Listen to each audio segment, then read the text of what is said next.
del acta de la sesión celebrada el 13 de marzo de 2017. No sé si alguno tiene algo que decir al acta. Vale. Pasamos al segundo punto.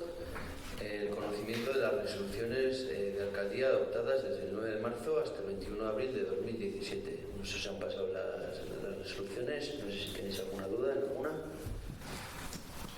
¿No? Vale. Pasamos al siguiente punto. Modificación modificación de la ordenanza municipal reguladora de la adjudicación y aprovechamiento de los pastos y de las corralizas municipales. Bueno, esto vino porque se pretende adjudicar, bueno, se va a adjudicar, se llega a un acuerdo para adjudicar la corraliza de Berico, que es la corraliza del monte. Entonces, pues en la ordenanza había cosas que estaban porque antiguamente beneficiaba que fueran así y había que modificarlas porque ahora pues se piensa de otra manera. El ejemplo más claro es que antes había mucho ganado y se limitaba el uso de cabras, ¿no? A 18 por ganadero, pero ahora precisamente las cabras benefician, ¿no? Porque tienen mucho valor ecológico, o sea, medioambiental, por el tema de los incendios y tal, porque la cabra come pastos. Entonces nosotros en el condicionado les ponemos que al menos metan 50 cabras en el pliego, en el monte, perdón. Entonces se trataba de quitar esto de las 18 cabras. Luego había en la ordenanza algo de tema de vaca, de ganado bravo y tal, porque hubo la posibilidad en su día de que igual metía ganado bravo allí, como no, al final pues no se llevó a cabo, ¿no? Pues se trata también de eliminar aquello. Y otra cosa que se eliminaba era que en cada corraliza marcaba el número de cabezas de ganado de cada corraliza. Esto viene de antiguamente de que cuando los ganaderos que había en Olite pues se adaptaban un poco y se repartían un poco las corralizas, pues se adaptaban al número de cabezas que tenía cada uno, así los condicionados ya pues quedaban claros para cada ganadero. Entonces ahora se elimina eso y que en cada caso se determinará el número de cabezas y se estudiará, ¿no? Bueno, y se trata de esa modificación. Pasó por comisión, vimos el visto bueno. Entonces, no sé si alguno tiene algo que decir. Sí, que me gustaría tener la documentación, aunque sea por mail, alguna cosa, porque sí, entiendo que lo expliques ahora y que hubo una comisión, pero un poquito más de documentación me gustaría tener. Lo entiendo, entiendo, porque entiendo lo que dices y lo de las cabras y todo eso, el ganado bravo también. Sí, me te acuerdo refieres cuando en se general, hizo, en general. O sea, tengo muy poca documentación, pero bueno. Vale. Hombre, en principio sé que por tus horarios lo tienes más complicado, entonces intentaremos facilitarte en la manera de lo posible. Y luego también que tienes la caja de la sesión, en la que pones sesión ahí en el despacho del Bello, para que consultes también lo que quieras, está a tu disposición. Y luego, pues bueno, en la medida de lo posible tú nos preguntas y te respondemos. ¿Algo más que añadir? ¿Todos de acuerdo? Vale. Pasamos al siguiente punto del orden del día, que es la aprobación inicial de la modificación de la normativa de colocación de toldos y terrazas. Bueno, se valoró, queríamos regular de alguna manera, ¿no?, el uso de los toldos para comercios y locales hosteleros, y también el uso de las terrazas, ¿no?, como regular de alguna manera esos elementos que sacan al exterior y cómo podemos ocupar las terrazas, incluso pues los colores que podemos utilizar en el casco antiguo, las publicidades en qué tamaño puede ocupar en las sombrillas y demás que colocan. Entonces, bueno, hemos estado estudiando en la Comisión de Urbanismo, y la arquitecta preparó un informe previo al cual lo vimos, hicimos algunas aportaciones y se pospuso para la siguiente Comisión de Urbanismo que tuvimos el otro día. Bueno, ya la arquitecta incluyó aquellas aportaciones y bueno, todos más o menos en el 100% estamos de acuerdo en lo que se hizo, alguna pequeña pincelada de alguna cosa más, y ya las ha incluido en esta propuesta definitiva. definitiva, ¿no? Se trata en definitiva, pues eso, de permitir colocar toldos telescópicos, que regule los pasos que hay que dejar en las calles, que las terrazas no ocupen más de lo que tiene estipulado, el tono, las tonalidades que pueden utilizar y demás. Sí, acá María Son tenía todos los papeles, la documentación. Sí. Y acá dice que la arquitecta dijo que esto lo iba a cambiar. La instalación de la terraza garantizará los itinerarios peatonales libres de unos 50 a 2 metros. Porque como siempre los dejan. Pero eso no se puede quitar, porque si quitas... No sé cómo quedó. O sea, esto no, por lo visto que esta no es la definitiva. Sí, ¿en cuál? El artículo 26 bis... Pero esto... La definitiva no tenemos. Sí, no. Sí, vale. Sí, ya sé a lo que te refieres, que dijimos que las terrazas ocuparan la zona que tengan marcada previamente. Sí, que ya habían puesto más de medidas y tal, y en algunos sitios eso se ha corregido. Se ha incluido. ¿Y cómo quedó esto? En vez de ponerle distancia, digamos, de unos 52, ¿esto cómo quedó? Las terrazas ocuparán el espacio marcado previamente, como por ejemplo la plaza. Esas marcas que están en el suelo. Eso es, que esas marcas ya respetan los pasos. Eso lo dirá después los Sí. si no lo dice. Dijimos de hacerlo más simple y hacerlo así, que ya queda sí, porque más si no claro. queda como una actitud solidaria. Eso queda incluido, sí, de la manera en que a eso me refería cuando he dicho que hicimos alguna pequeña aportación más el otro día. Yo creo que era ese punto lo único que cambiamos. Entonces eso sí, lo recupera tal como quedamos. No sé si tenéis alguna cosa más que aportar. Vale, pues pasamos al siguiente punto.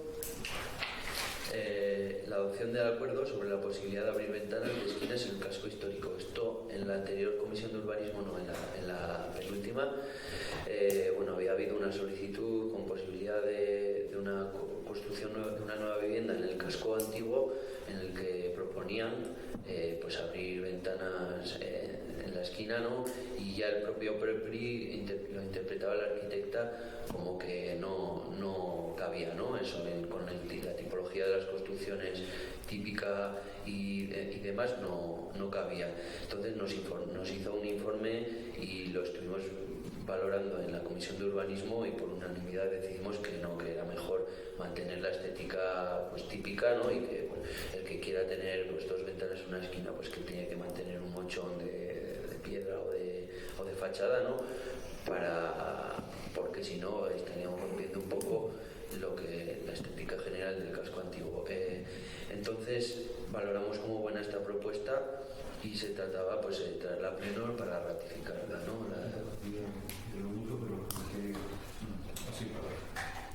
Bueno, aparte de otro pequeño tema, la solicitud, la persona que hizo la consulta, aparte de querer hacer una ventana en una esquina, quería también hacer unas ventanas que se llaman rasgadas, de estas que son como alargadas. Entonces, claro, también en el informe viene que no... Vamos, esto no es un informe, esto es un acuerdo interpretativo del PEPRI que lo podéis adoptar, ¿no? Es por tener unas pautas, todo no se puede escribir, en el día a día salen cosas, pero hay cosas que solo pueden ser generales y entonces, pues bueno, pues las miramos entre todos.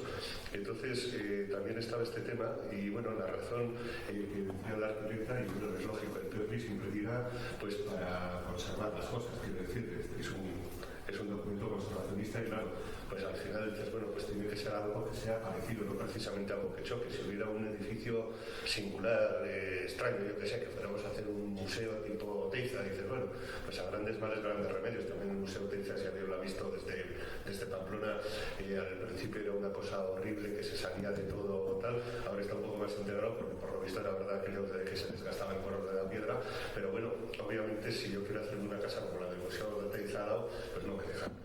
Pero entonces quiero decir que en el PEPRI la idea de que es que el casco antiguo pues esté pues más o menos pues con los mismos huecos y forma que tiene hasta ahora para conservarlo pues eso es. Entonces esto más vale que es la imposibilidad de abrir ventanas, ¿no? Más que la posibilidad es la imposibilidad. Digamos, no se le da permiso. El acuerdo es sobre la posibilidad porque había habido una petición de posibilidad de abrir, pero se toma un acuerdo pues rechazando esa posibilidad, sí, eso es. ¿Algo más que aportar? Vale. Pasamos al siguiente punto. El acuerdo de comparecencia ante el Tribunal de lo Contencioso Administrativo número 2, interpuesto por el Arzobispado de Pamplona en procedimiento ordinario número 83/17, contra resolución número 83/17 de fecha del 16 de enero del Tribunal Administrativo de Navarra, recaída en el expediente de los recursos de alzada acumulados número 16-01760, 16-02-108 y 16-02-208. Bueno, si quieres informar un poco, pero yo. Sí, bueno, esto es, ya sabéis, como tenemos un par de pleitos con el arzobispado, entonces, bueno, están ocurriendo todo el contencioso. Estos son 3 recursos que ganamos, son sobre temas sancionatorios. Uno era una sanción que era pues por no haber aportado la documentación a tiempo, otra era por haber incumplido, no me acuerdo, los tengo todos aquí, si queréis os los cuento, pero bueno, no sé si merece la pena. El caso es que los 3 los han recurrido de nuevo y entonces, como nos pasó también anteriormente, a lo que recurren es la resolución del TAN. Entonces el recurrido, digamos, es el TAN y nosotros somos como codemandados. Claro, lógicamente hay que ir porque el TAN al final es un organismo técnico que puede defender con cierta... Hombre, siempre defenderá lo que hace, pero no es lo mismo la defensa que hace el TAN de lo que hace que lo que nosotros haríamos. Quiero decir, siempre es mejor estar presentes y bueno, se trataría, pues como siempre, de acudir al contencioso y bueno, desde ahí. ¿Alguna aportación? ¿Algo que decir? ¿Votamos? ¿Votos a favor? Vale, perfecto. Bueno, pasamos al siguiente punto. La moción de Apropemos Solita Ribera y el Cartu sobre la derogación de la Ley de Estabilidad Presupuestaria. Vamos a leerla. La Ley Orgánica 2/2012 del 27 de abril de Estabilidad Presupuestaria y Sostenibilidad Financiera, que desarrolla el artículo 135 de la Constitución Española, recoge 3 reglas fiscales de obligado cumplimiento: estabilidad o equilibrio presupuestario, sostenibilidad financiera o límite de deuda y regla de gasto. La ley, entre otras cuestiones, señala que las entidades locales de Navarra deberán mantener una posición de equilibrio o superávit presupuestario y que dicho superávit se destinará a reducir el nivel de endeudamiento. Posteriormente se modificó esta disposición para permitir a los ayuntamientos que cumpliesen una serie de requisitos y destinaran una parte del superávit a inversiones financieramente sostenibles. Unas inversiones que en ningún caso dan salida a las necesidades de los municipios y al de la ciudadanía en su conjunto. En cuanto a la regla de gasto a la que se hace referencia en la ley, la LOEPS establece que la variación del gasto computable de las corporaciones locales no podrá superar la tasa de referencia del crecimiento del PIB a medio plazo de la economía del Estado español, estableciendo el 2,2% como la tasa de crecimiento del gasto computable para el año 2017.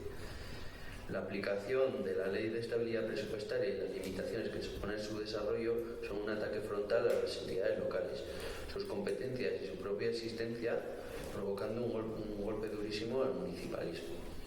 Esta ley tiene un marcado carácter recentralizador, mermando y limitando en gran medida el funcionamiento de las distintas administraciones al servicio de la ciudadanía, quedando muchos ayuntamientos prácticamente intervenidos y sin capacidad para atender las necesidades ciudadanas más urgentes. Con la excusa de la crisis se han obstaculizado que los gobiernos locales puedan reforzar sus plantillas con el personal necesario para combatir las crecientes desigualdades, para luchar contra la emergencia habitacional, para modernizarse, etc. Y se les ha forzado a generar superávit millonarios que se destinan a pagar a los bancos mientras la precarización y las desigualdades se disparan.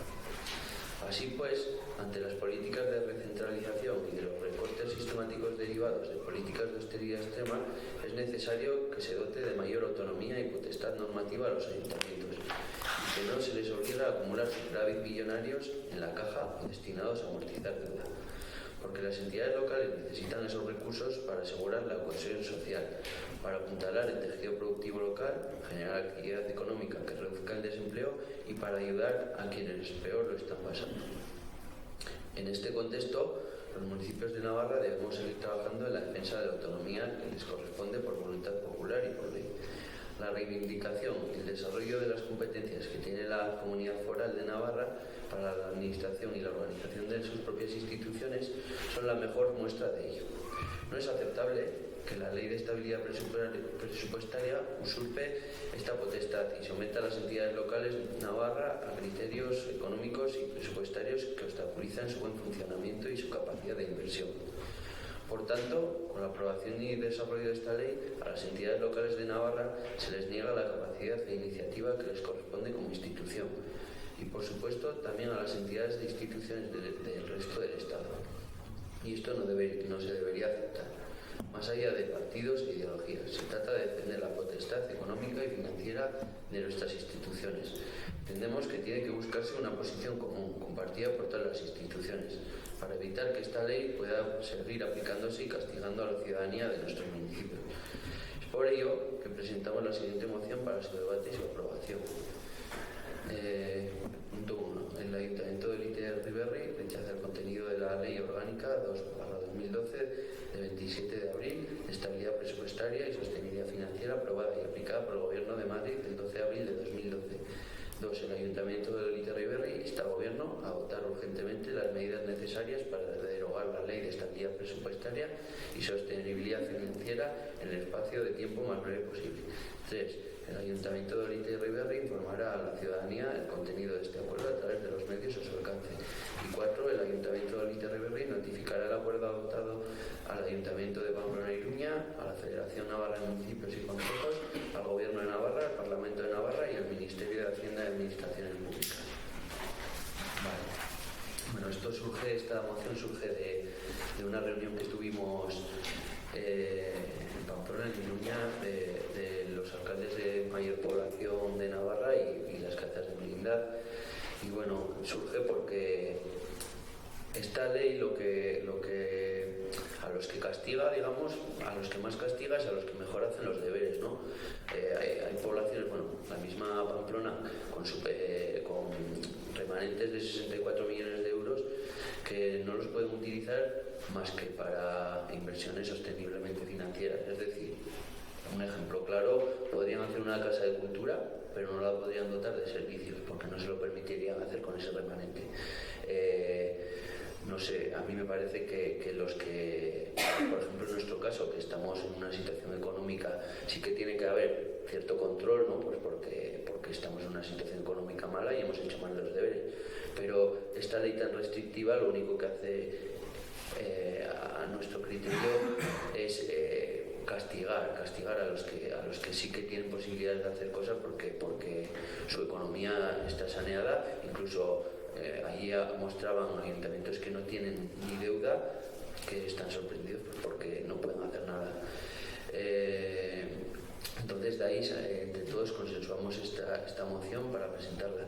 Y luego yo digo, incluso ayuntamientos en nuestra situación, que estamos cumpliendo, cumplimos en su día el plan de ajuste y cumpliendo con las cargas financieras puntualmente, pues estos remanentes positivos que hemos tenido suerte de generar estos años, a veces tienen sus urgencias que por qué no se podría decir destinar una parte a cubrir deuda y otra pues a hacer alguna cosilla que es urgente, pero no nos deja. Pero bueno, yo creo que en nuestro caso es más, pues estamos en una situación económica mala y sí que debemos tener cierto control. Entonces por ahí viene un poco lo que es el consenso. Bueno, nosotros vamos a votar en contra de esto porque esta ley tiene su razón de ser. Y cuando dice que no permiten hacer inversiones a los ayuntamientos que están endeudados, y el nuestro es el menos indicado para hablar de eso, porque en realidad sin esta ley y teniendo que cumplir como máximo el nivel de endeudamiento del 75%, acá estábamos en el 176. Se va bajando de a poco, pero de todas maneras, eso que ya se subió al 110, de todas maneras estamos súper desfasados. A mí me parece que acá en este municipio no corresponde. Porque, insisto, no te dejan hacer inversiones siempre y cuando tengas una deuda considerable. A los que no tienen deuda, ¿no? No, a los que no tienen deuda y generan remanentes positivos, no pueden aplicar esos remanentes positivos.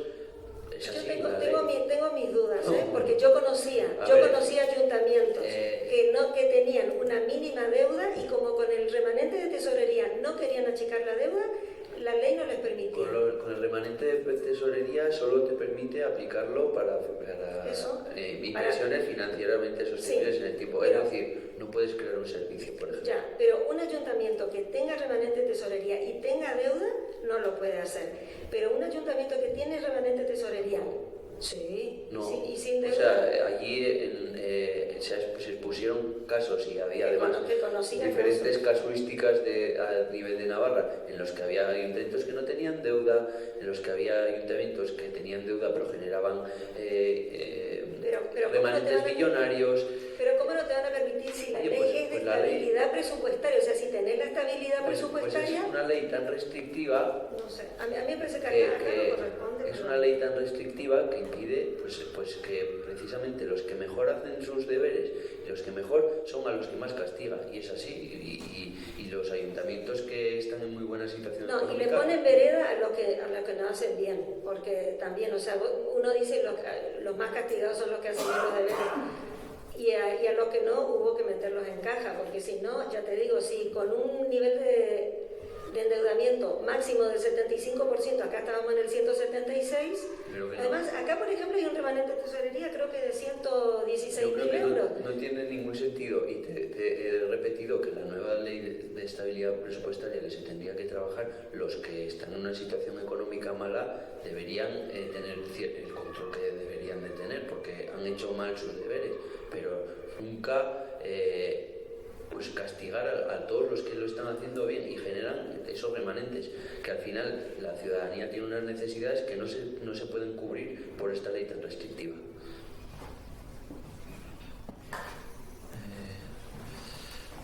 ¿Pasamos a votar o queréis hacer algún apunte más? Vale. ¿Votos a favor? ¿En contra? Vale. Pasamos al punto número 8, modificación número 1 del presupuesto de 2017. Tiene 3 modificaciones en 3 apartados diferentes del presupuesto. La primera, el remanente positivo que salió, que vimos en el cierre de cuentas del otro día en la Comisión de Hacienda del año 2016, es de 116.000 euros, 116.775,24 euros. Bueno, un poco más de lo que salió el año pasado, que eran 103.000, pero bueno, similar.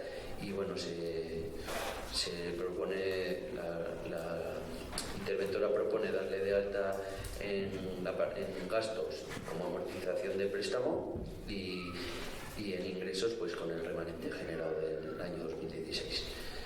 La segunda, ¿se vota una Pello o...? Sí. Vale, ¿estáis todos de acuerdo? Vale. La segunda,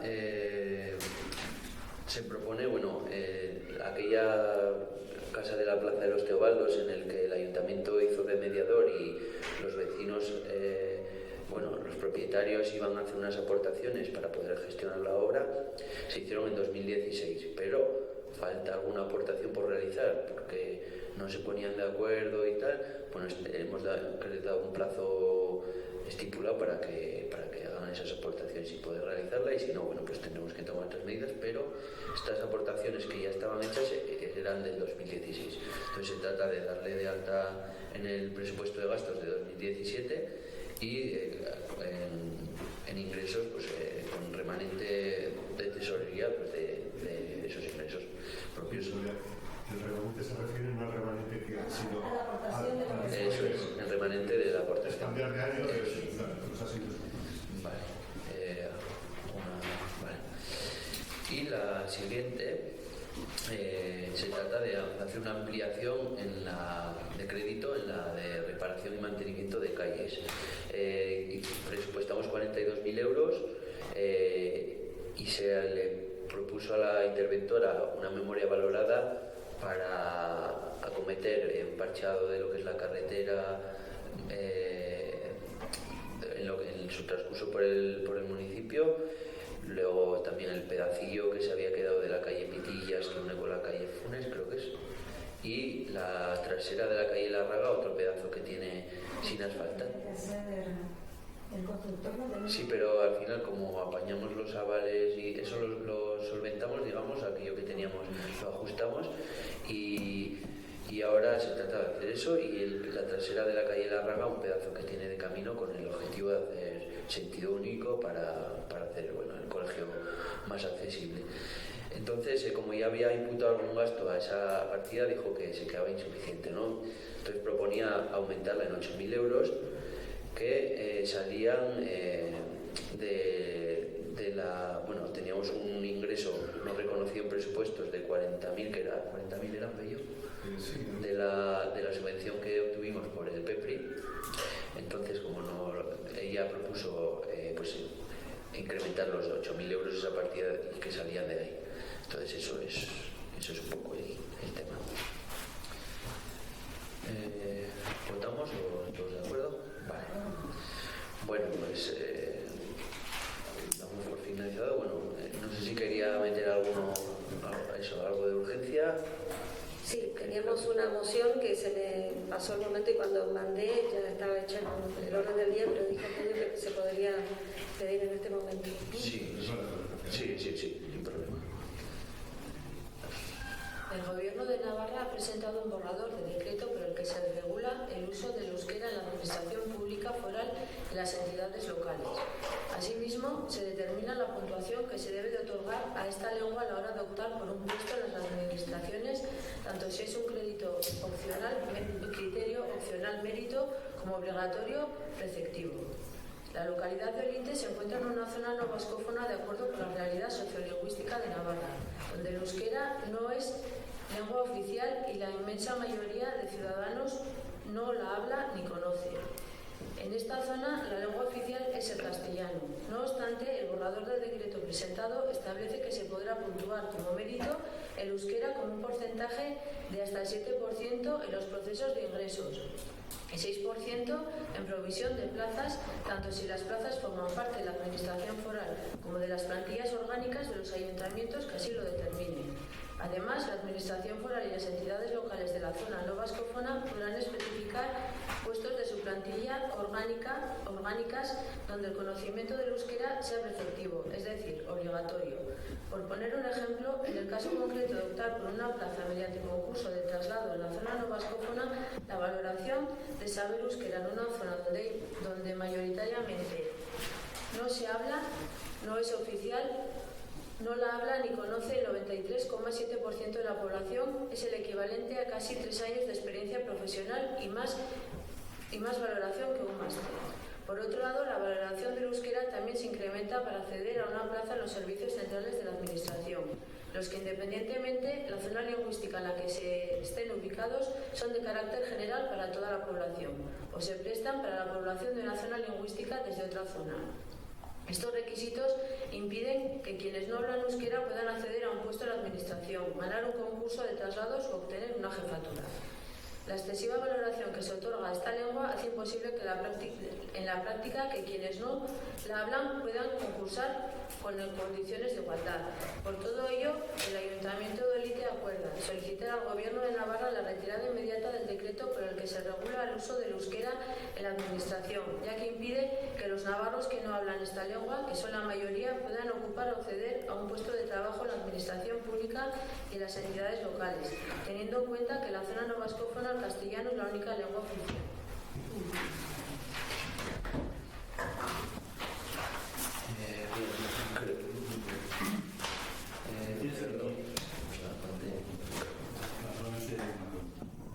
Ni nada ni la conoce la administración. Sí, pero lo que no tiene. Pero para venir la gente. ¿Por qué decís que no la conocéis? No, pero yo por ejemplo no la entiendo, Gerardo. o sea, Hay mucha gente que no la conoce. o sea, tú la conoces. Pero yo la Pero no va a servir, ¿me entiendes? Pero A ver, no va a servir. sí, a ver, habla de conocimiento de hablar. Que sí, pero yo Si ves bien, o sea, simplemente deciros que cuando decís ni hablar, de acuerdo, no habláis, pero no conoces nada. Pero uno no se puede presentar a una oposición y diciendo yo conozco. Simplemente eso, que no otra vez estáis diciendo cosas que no son verdad. Así que no es verdad. Cuando se habla de conocimiento para una oposición, no es, ¿sabes lo que quiere decir Carlea? No es así, ¿eh? Tiene que hacer una prueba. De eso estamos hablando, o sea, no es un chiste. Que no lo hablas, de acuerdo. Ah, no, pero para la oposición no tienes que hablar y escribir. Eso no es cierto. Pero para la oposición acá se está hablando del acceso a una oposición. Y con decir yo conozco porque sé decir Carlea y Egunon no me sirve. No, tú la conoces. No, pero eso no sirve, estamos hablando de una cosa muy seria, Gerardo. Bueno, como conozco el esperanto y como conozco el idioma búlgaro, no sé, en el mismo nivel. Cuando escribís mejor. No entiendo dónde va tu... No entiendo lo del conocimiento, porque estamos hablando de una cosa muy concreta. No importa. Bueno, Por eso. Lo único que, en realidad, por ejemplo, el tema del mérito, del puntaje, es que no puede ser sacado del diario, ¿eh? No me inventé nada, ninguno de estos datos. Y del gobierno de Navarra, que el 13% de la población navarra es vascoparlante, el 13%. Y nosotros en nuestra zona, como estamos en zonas de momento no vascófona, hablan en toda la zona no vascófona 6.000 personas. Y por ejemplo, en una oposición, el euskera para el gobierno de Navarra, para núcleo, 9,2, para Osasumidea 20, el euskera. Y así, entonces, a ver, si un máster 5,52 contra 12, o sea, esa es una diferencia demasiado marcada y que va a tener muchas consecuencias.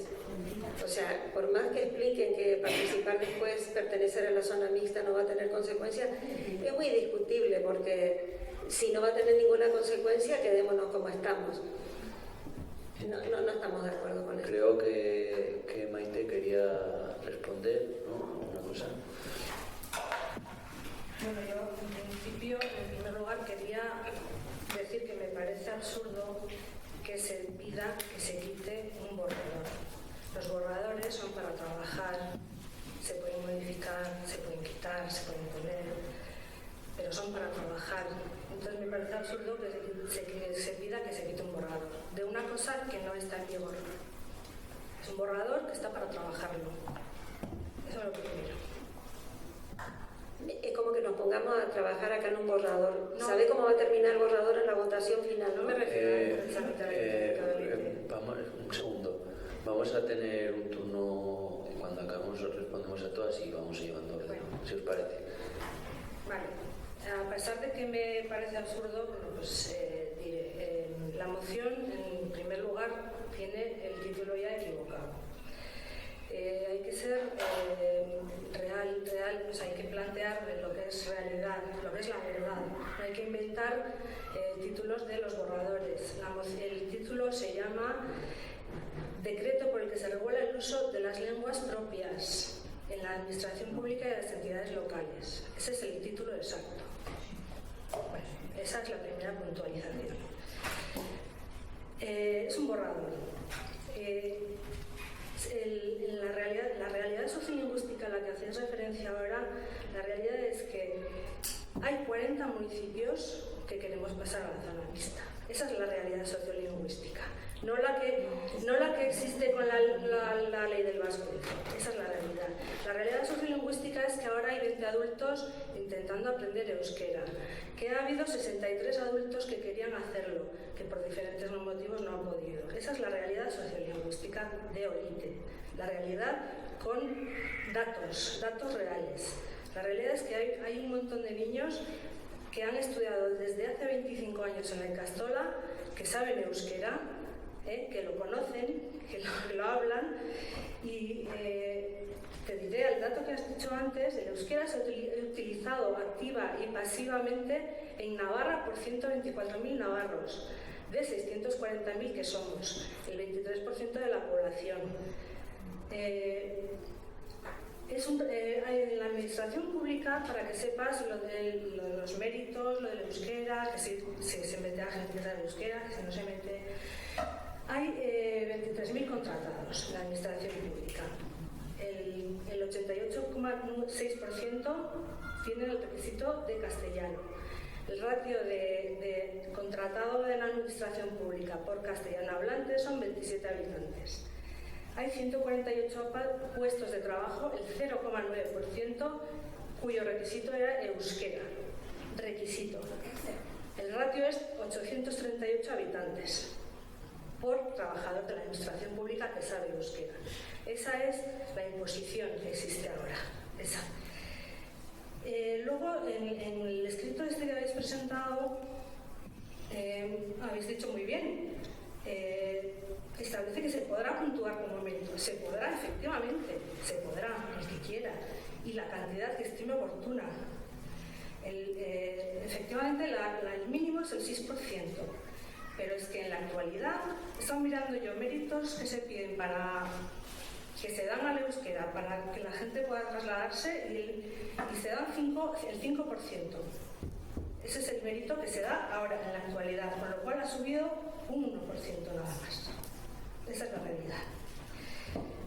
Y eso es, bueno, lo que decís, que los ayuntamientos que así lo determinen. Eso es. Y luego decís que la administración foral y las entidades locales de la zona no vascófona podrán especificar puestos en sus plantillas orgánicas. Efectivamente, otra vez, vuelvo a decir que podrán especificar, que no es obligatorio, que podrán hacerlo. Luego decís, por poner un ejemplo, en el caso concreto de Plata una plaza mediante el concurso de traslado.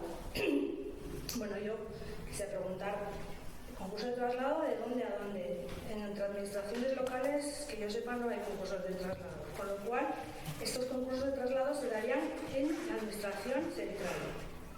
Como sabéis, me imagino que habéis leído el decreto. El decreto habla de administración central, que se refiere a lo que son servicios de la administración, que son, pues, por ejemplo, Sunvidea, colegios, todo ese tipo de servicios. Y luego se refiere a las administraciones locales. Entonces, para el concurso de traslado, pues ya lo que quiera dar el gobierno, si quiere dar esas puntuaciones, pues me parece perfecto, porque esos trabajadores de la administración pública, efectivamente son trabajadores de la administración pública, y trabajan donde trabajen, pueden optar al Baztán, a la Tudela, a Pamplona, donde quieran. Y unos sitios les exigirán y otros no. Y me imagino que si quieren irse al Baztán, pues les exigirán que sepan euskera.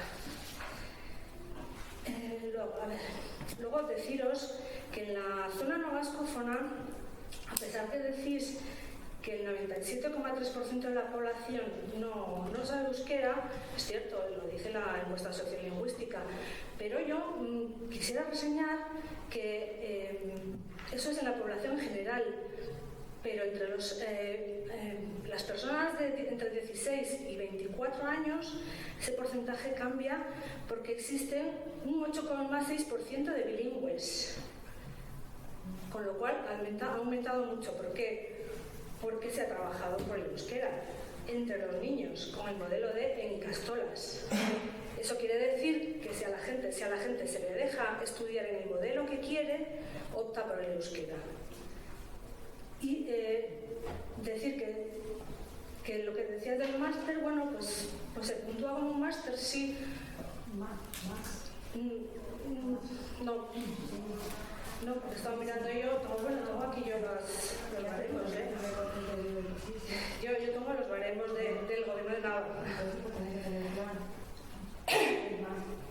Entonces, este porcentaje, de todas formas, el porcentaje también quería reseñar que desde 1991, que se hizo la primera encuesta sociolingüística del euskera en Navarra, hasta hoy, en 2016, han pasado 25 años y a pesar de que estamos discriminados, aquí no podemos hacer nada en euskera, no nos dejan, el porcentaje de los vascohablantes ha subido un 2,1%. Esa es la realidad sociolingüística de la zona no vasco. Luego, dices que los requisitos impiden a quienes no hablan euskera puedan acceder a un puesto. Eso no es verdad. No es verdad, no te impide. Te impide. No. Eso es como si yo no sé inglés y quiero que me puntúe, porque me da rabia que, como no sé inglés, pues me da rabia que otro le puntúe porque sabe inglés. Siempre será mejor saber más que menos, ¿no? Si tengo un máster y euskera, pues eso de primera. No se hace excesiva valoración, se hace una valoración porque es una lengua propia de Navarra y ya vale de discriminarla y de ir a por ella, es que ya es así. Y la culpa es de quien ha establecido la ley del vascuence, que ha dividido a Navarra en zonas, ha impuesto la zona no vascófona, nos ha impuesto no saber euskera, nos ha discriminado durante todo este tiempo.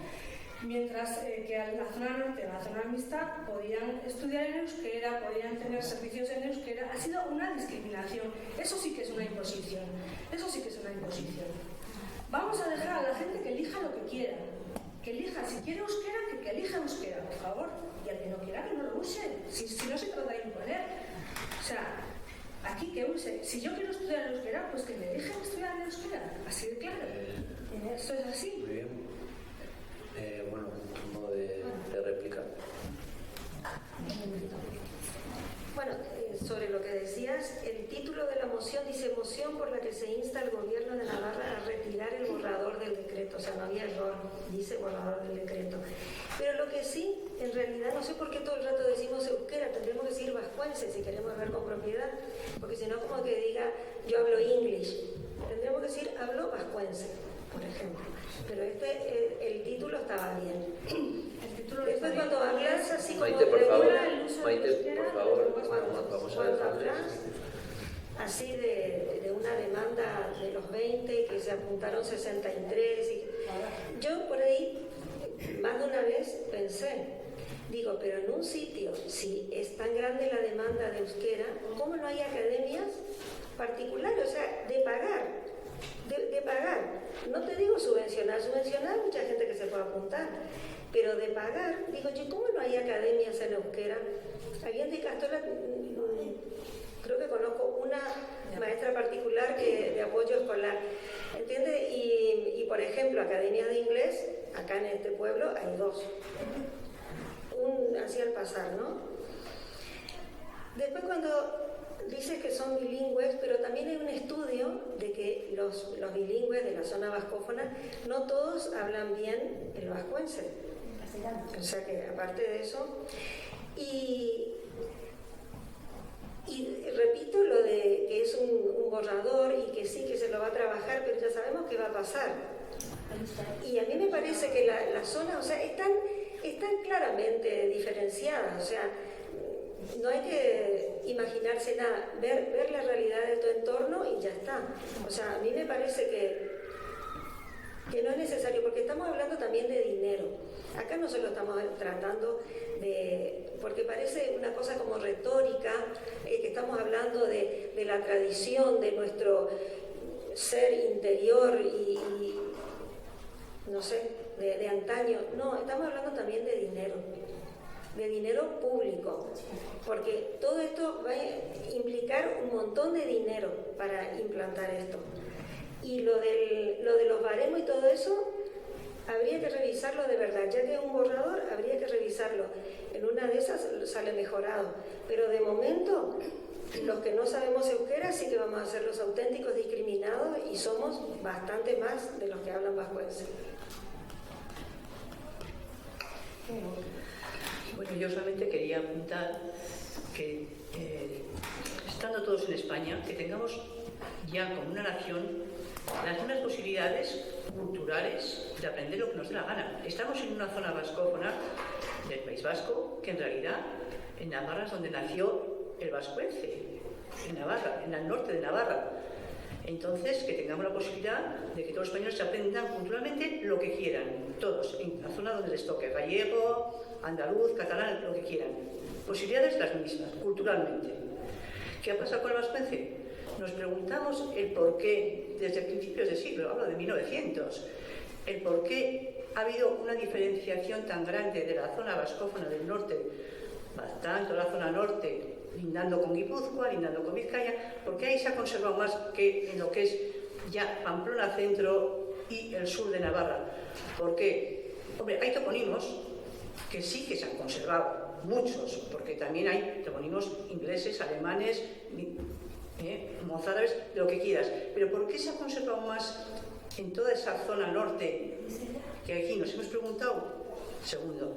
Y luego, desde 1900, que es donde hay, luego hay un estudio lingüístico muy bueno, que si queréis, está desde el siglo VI a.C. hecho.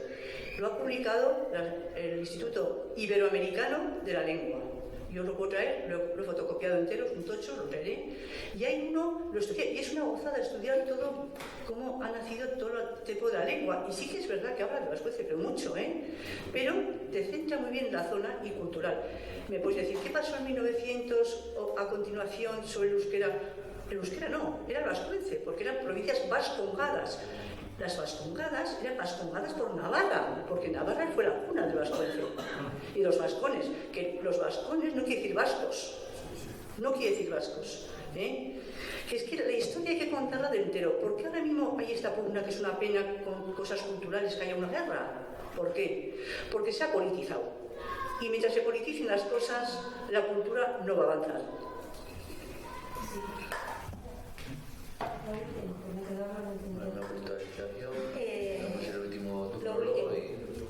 Lo último. Nada, cuando en la aclaración esa que mandaste también por mail, las preguntas y respuestas sobre la zona mixta y todo eso.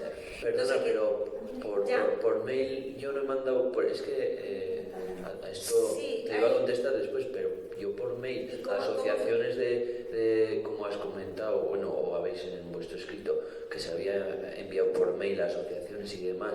Esto no es cierto. Preguntas y respuestas sobre... Pero eso no es un mail, es una información en la web municipal.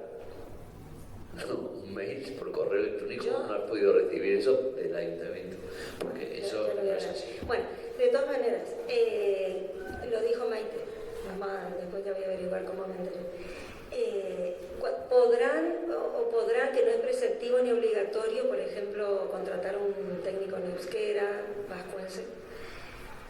Pero yo no dudo que lo contrataran, porque acá desde el primer pleno que hemos tenido, él nos saludó en vascuence. Estamos en zona no vascófona, o sea, yo no dudo, pero de ninguna manera, que acá se va a tomar un técnico en vascuence y la persona que esté en la oficina única no será. O sea, es que tenemos los elementos a la vista, o sea, no hay que imaginarse nada. Bueno, si conoces la realidad del ayuntamiento no se puede contratar a nadie, no se puede. O sea, y bueno, pero por eso estamos hablando de dinero, porque si la ley te obliga, lo tendrás que tomar, O sea, la ley no obliga. Sí, tendrás que dejar otra cosa. 3 puntualizaciones rápidas, paso a Gerardo y bueno, ya... Solamente una... sí, y luego Maite contra réplica y bueno, ya iremos cerrando. El tema de que no hay academias, que no hay apago, bueno, ahorita hay 20 personas que están estudiando apago, yo voy a Tafalla y estoy estudiando apago de euskera, o sea, este año se ha pronunciado y ha salido, pero hay opción y hay academia y es apago, no vamos gratis, o sea, que no digas que no hay posibilidad de estudiar apago, como si hubiera sido desde hace 5, me da igual, pero es apago, pero no digas que no hay academias a pago cuando las hay. Bueno, otra cosa, cuando hablas de que todos tenemos que aprender, la posibilidad de aprender idiomas, el andaluz es un dialecto, por ejemplo, que lo has incluido, a mí me ha chocado muchísimo como idioma. Y yo no sé por qué, das por supuesto que nosotros haremos, como bien hemos dado a conocer siempre, pues acciones y propuestas encaminadas a fomentar el uso del euskera Por supuesto, o sea, que no os quepa ninguna duda, que no nos escondemos de ello, que defendemos el euskera como lengua propia y defendemos que sea lengua oficial en todo el territorio de Navarra, que eso es así, que durante 40 años han estado haciendo estas zonificaciones y estas distinciones para evitar y atacar. Yo no entiendo el porqué, no entiendo el porqué se ha utilizado el euskera y se ha intentado achacar cuando es algo nuestro, es nuestro propio. Es que yo no lo entiendo, o tengo diferentes miras, no lo sé. Bueno, ahora quería hablar Gerardo, luego Maite y luego Diana. Solo tiene una puntualización. Dices que vamos a gastar dinero público. Pues mira, con lo que se ha gastado en la carne, el circuito de los arcos, el Río Arena y Canal de Navarra, con eso, vosotros se han lucrado, que todo el dinero que se ha gastado ahí, UPN puede haber solucionado muchísimas cosas sociales, muchísimas cosas. Sin embargo, estáis metidos aquí, en este barrio. Simplemente eso. Y la última. Bueno, yo quería decir que, en Olite no hay academias de euskera porque no se le puede obligar a nadie a poner una academia de euskera. Efectivamente, también todo el mundo tenemos teléfonos y no hay una tienda de teléfonos. Es que me dicen unas cosas, bueno, pues este año ha venido a ECA, otros años, bueno, yo con 14 años iba a aprender euskera a los frailes. Nos daban clase los frailes, estaba el padre Lucas, estaba el padre Fermín, nos daban clase a toda la clase de edades, desde 14 años que tenía yo pues hasta 30 o más que iban otros adultos. Luego, del Burgo, cuando salió del Vascuence, la gente protestó porque había 3 zonas, dijo que el momento en que los ayuntamientos quisieran pasar a la zona vascófona o quisieran cambiar de zona, que si lo aprobaban por mayoría en pleno municipal, nadie se iba a poner a ello. Eso lo dijo del Burgo. Y en la ley del Vascuence viene que la lista podrá ser ampliada si así lo acuerdan previamente la mayoría absoluta los plenos municipales de cada una de las corporaciones locales. Lo dice la ley del Vascuence. La ley del Vascuence garantiza que el que quiera aprender euskera aprenderá. Dice que tenemos derecho a conocer y usar el vascuence, que hay que proteger la recuperación y el desarrollo del vascuence en Navarra y hay que garantizar el uso y la enseñanza del vascuence. Esto dice la ley del vascuence. Para que vea que no estamos en contra del uso, no estamos en contra del uso. Pero es que hacéis todo lo contrario. Hacéis todo lo contrario, sí. Me encanta que hayas sacado eso. Bueno, Luego, pues, hablando de topónimos, ya por acabar, es que me llama la atención de los topónimos. Bueno, todos sabemos que cuando vinieron, bueno, voy a hacer honor a lo que me has dicho, que me gusta hablar del pasado y de nuestra historia. Por supuesto, yo estoy muy orgullosa de la historia de Navarra. Estoy muy orgullosa de ser navarra, de mi historia, de mis antecedentes, de mis antepasados, etc. Entonces, cuando Navarra es conquistada por Castilla, lo que hacía era traer a sus funcionarios. Sus funcionarios, los notarios y demás, como no entendían lo que ponían, lo castellanizaban. Y por eso dejó de haber topónimos en Olite, porque se castellanizaron. Y como en Olite, muchos sitios. Bueno, ahora, hace poco ha salido en Murió el Fruto documentos por los que se denota que se hablaba euskera en Murió el Fruto. Y claro, Murió el Fruto está más abajo de Olite. Olite no era una isla aislada.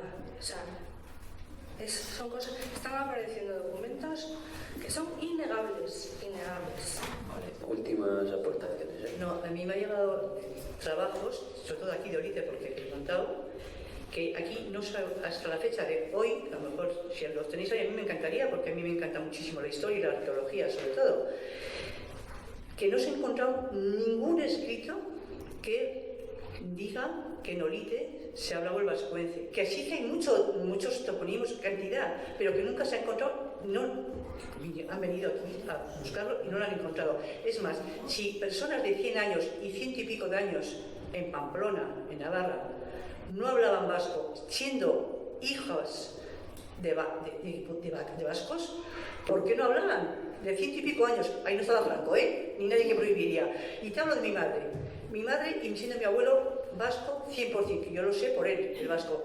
Pero en Pamplona no se hablaba vasco, y mi madre nació en 1915, no se hablaba. Y yo, en casa de mis abuelos, nunca. Ahora, cuando he ido yo a la tierra de mi abuelo, hablábamos vasco todos, en Guipúzcoa, porque allá se hablaba mucho más. ¿Qué ha pasado con esto? Que cuando las cosas, y yo como cultura vasca, me encanta, la adoro, os lo digo en serio, pero desde que se está politizando hace bastantes años el tema, esto vamos a cada vez a peor, politizando, te lo digo en serio, ¿por qué? Porque viene detrás una hoja de ruta, y sabes a qué me refiero. A ver, ¿por qué se tiene que aguantar? O sea, una persona que lleva a sus hijos a aprender euskera tafalla, ¿por qué te aguantar que les llamen terroristas y etarras? Pues eso ha pasado aquí, a ver quién está politizando eso. Bueno, y con lo que dices de que en Olite no se habla euskera, ni en Pamplona se habla euskera, perdona, Gemma, perdona, por favor. Yo no soy nadie. Maite, que mi madre cuando murió tenía 101 años, y te digo en serio, no se hablaba vasco. Había toponimos, no se hablaba.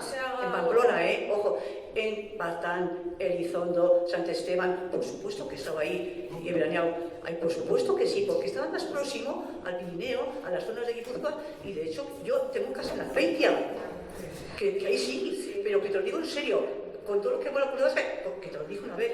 El único disco que tengo grabado yo cantando lo tengo en vascuence, todo. Casi lo adoro. Pero es que ahora, politizándose desde hace 50 años el tema, vamos a peor en la cultura vasca. Te lo digo en serio. Y si lo he dicho a Usuela, pues. Politizar es hacer pintadas en el colegio en Caparroso y ponerles cosas que no deberían ver los niños. Eso es politizar. Y que en el entorno familiar de una persona no se hable euskera no quiere decir que en el entorno familiar de los demás no se hable.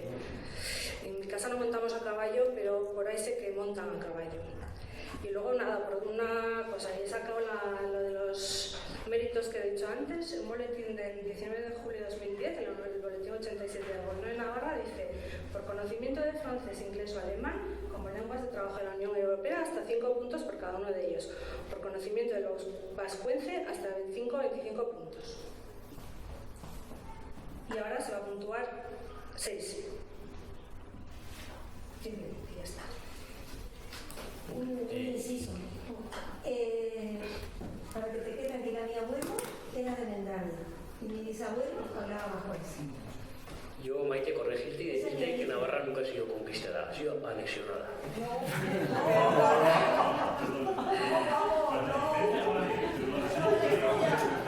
Te aconsejo leer historia. Aprende un poco de historia antes. Verás. Eso es lo que te han contado, ¿no? Pues Navarra fue invadida por Castilla. Ya, sí. Haciendo un poco en clase y verás. Venga, vamos a ir cortando el tema porque se va a decir. Si no se roba, si no te cogen, es tuyo. Eso es igual. Vamos a ir cortando el tema, por favor. Vale. Mi padre murió hace 9 años más o menos, del año 25 nacido. Hablaba y cantaba en euskera y nació en Olite. Ya me puedes decir. Si hablaban en euskera, o más cuense, como quiere decir. En alemán, también en inglés. Yo creo que han quedado. Maite. En el archivo de Olite hay un libro donde todos los olitenses apuntaron lo que les habían robado las tropas castellanas cuando invadieron Olite. Cuando las tropas castellanas estuvieron en Olite, les robaron vacas, ovejas, aperos de labranza, todo. ¿Y lo que hicieron? Hicieron una lista, que ellos saben que está en el libro. Y con ese libro fueron a reclamárselo a Fernando el Católico. Eso simplemente. Para que subas y lo veas con tus ojos. Vale, ya hemos expuesto todo. No nos ha quedado nada en la gatera, ¿no? Vale, pasamos a votar la moción. ¿Votos a favor? ¿Votos en contra? Vale, abstenciones no hay, ¿no?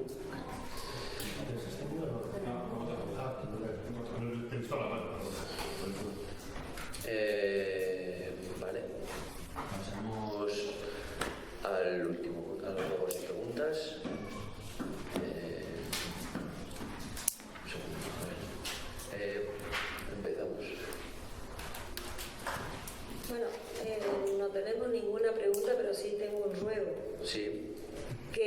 la próxima corporación vaya el alcalde con la vara y el teniente de alcalde, porque no tenía...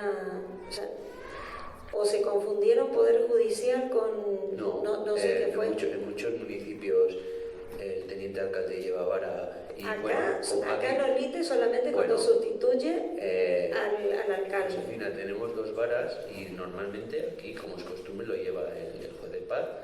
Pero bueno, en que se ausencia, como en otros muchos municipios, lleva... el juez de paz no estuvo ausente, el juez de paz no estaba invitado. El juez de paz no estuvo ausente. Estaba hablando, Josefina. O sea, no estaba convocado porque él tiene compromiso y me...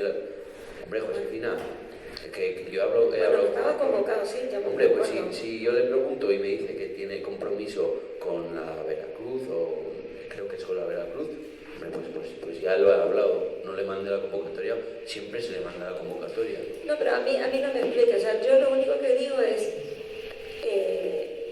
la vara, una vara para el alcalde, quedamos sin sonido, y la otra es para el juez de paz. Eso lo dices tú, eso es lo que tú dices. No. ¿Quién lo dice? ¿Dónde lo regula? ¿Qué ley? Entonces yo creí que se confundieron y pensaron que era Carlos por la gente caracterizada. O sea, pero que la gente le llamó poderosamente la atención. Pero tiene que ser como tú quieres la corporación. Como yo. O como vosotros. Una cosa muy clara. Yo no estoy preguntando ya, claro, no es una pregunta, es un ruego. Explicaciones a la gente que ha visto. A mí no.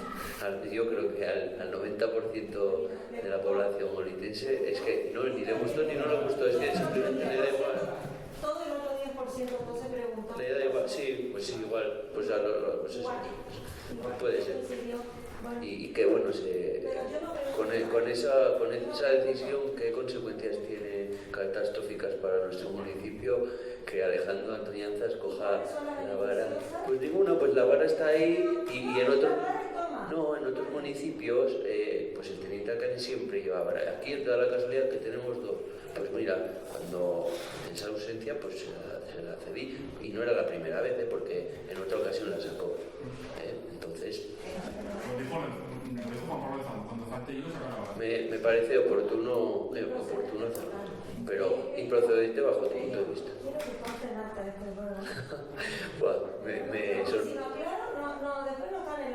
Me sorprende. Bueno, no me sorprende porque ya vamos conociéndonos. No, pero la cantidad de chorradas en las que te puedes llegar a fijar en la gestión de un ayuntamiento, en la medalla, bueno, en fin, cada uno tiene sus prioridades. Yo solamente una cosa decirte, no sé, que no digas explicaciones, no, pero que has dicho de carnavales, me hace una chorrada grandísima. Y cada vez que abres la boca dices chorradas. Eso sí que no me sorprende. La verdad, es que carnavales es lo que haces tú. Lo que haces tú, cuando vas con tu faldita, te pones bonita para que te vea la gente. Eso sí que son carnavales. Eso sí que son carnavales. Eso sí, y la gente se fija. Y la gente se fija de cómo vas. La gente se fija. Mira, me conste nada. Si es que no me importa, pero no se trata. Es que tú te pones así. Bueno,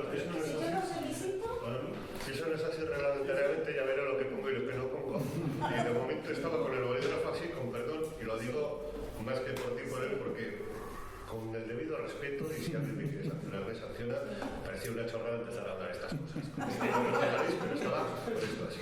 Y es que esto de estar hablando de cómo va vestida y tal y cual, pues ya perdonar esto es verdad, pues muy mal nivel para el o sea, yo me tengo que limitar a un debate que me parece absurdo en un ayuntamiento. Yo creo que no debe de llegar más allá por las dos partes.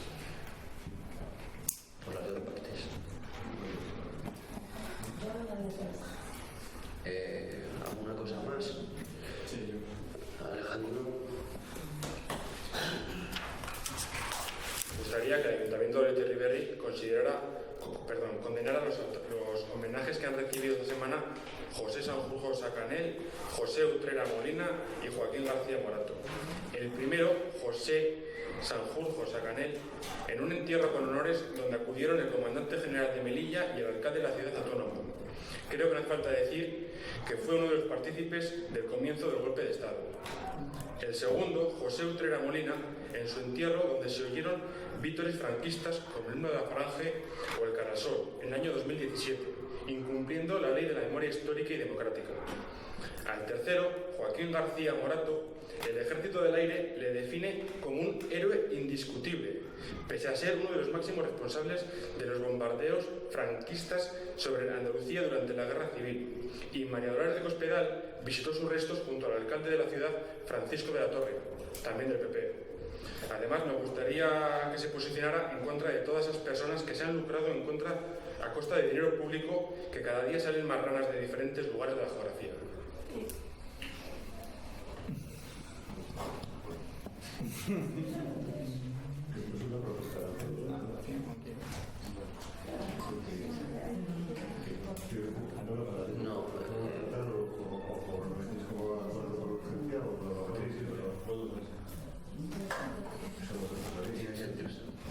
Bueno, si os parece, podemos hacer una votación de cómo... No, lo único que... El pues tema entonces, que ha sacado, que cada uno diga lo que tenga que decir. Sí, yo veo que Alejandro, el tema que ha sacado no deja de ser interesante, tratando con profundidad las raíces de cada caso de la historia, y esto nos llevaría a tener aquí no una sesión, no es cosa de él, pero una sesión que es muy interesante profundizar en todo lo que has dicho tú, pero hasta el fondo, no un tramo, hasta el fondo.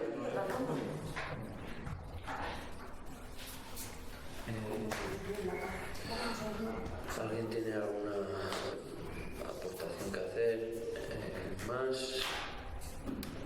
Bueno, sí, igual quizás sugerir que se trate, si se quiere meter y se trate como para una moción o unas tomas de acuerdo para la próxima sesión. A mí me parece correcto hacerlo así. Y sí, entiendo que es porque ha sido reciente. Y bueno, cerramos la sesión. No sé si ahora alguien tiene alguna pregunta que hacer. Yo quería aportar, si puedo, una puntualización, sobre todo a Gema. Me llama mucho la atención el negacionismo que hacéis del euskera. Y te voy a dar 3 datos de Olite, porque dices que en Olite no hay. Mira, en 1572, en esta plaza de aquí, el criado del señor de Ezpeleta se sube a un tablao y dicta un comunicado y tal, que queda reflejado en una multa que ejerce el alcalde. Ángel Jiménez Biurrum, que tiene 86 años y es de Olite, lo encontró en el archivo general el documento en el cual el criado del señor Ezpeleta se sube al tablado y en vascuence dicta un bando y por eso es denunciado. Un dato. Hacia 1700, Ollenar, que es un filósofo suletino, empieza a escribir en euskera, es de los primeros que lo hace. Y este hombre dice que Olite es Erriberri como Puente las Reinas Garés o Iruñas Pamplona. Dice y cita a nuestro pueblo en los 3 o 4 primeros pueblos que tienen nombre bilingüe. Y está escrito. Y el tercero y último, mira. En 1810, después de la Guerra de la Independencia o la Francesada, hay un filósofo francés de la Ilustración que se llama Brocard. Y este hombre dice que él ha entrevistado a una persona mayor de Olite que, siendo niño, él con sus amigos de Olite hablaban euskera.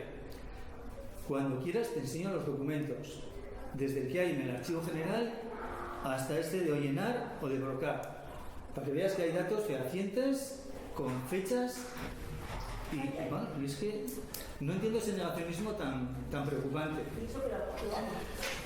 Vale, aportación hecha. Lo dejamos así.